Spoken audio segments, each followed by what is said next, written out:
Hello everyone and welcome back to my channel, Edmond Mendaros.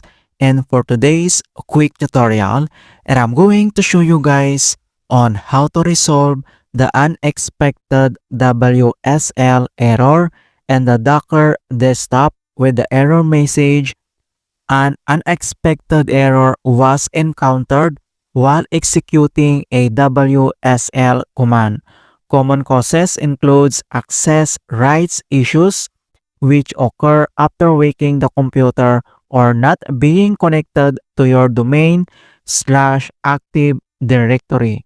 So, common causes of this error include by improperly configured permissions or by the lack of machine's platform, and Docker desktop unexpected WSL error may appear if WSL is not installed on the machines.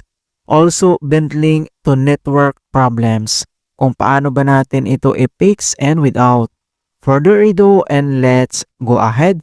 So the first solutions we will do is to change the command prompt settings. Kung paano ba yan natin gawin, all you have to do is to open up on the search menu.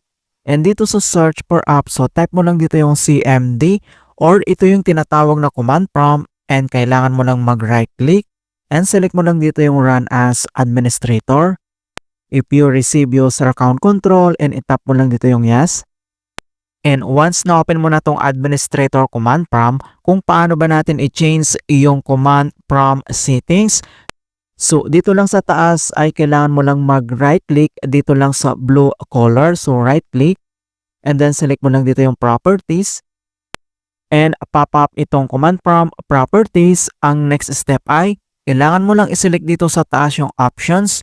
And then next step ay dito lang sa baba makikita mo dito yung use legacy console requires relaunch affects all consoles. So kailangan mo lang i-check tong box. And then dito lang sa baba ay kailangan mo lang i-tap dito yung okay. Alright, and then after dito, and the other solution na pwede natin gawin is to reset the WANSAC and flash DNS. Kung paano ba natin gawin, so all you have to do is to open up again on a search menu. And dito sa search for app, so type mo lang dito yung CMD or ito yung tinatawag na command prompt, and then kailangan mo lang mag-right click and select mo lang dito yung run as administrator. If you receive user account control, and itap mo lang dito yung yes. And once na-open mo na itong administrator command prompt, ang next step ay kailangan lang i-enter yung command keyword na ipconfig /flash DNS.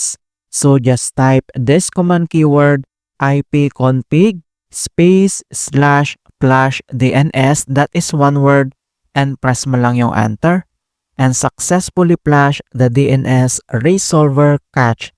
And the next command keyword na kailangan natin i-enter ay type mo lang dito yung command keyword na NATSH -reset. So just type this command keyword NATSH -reset and press mo lang yung enter.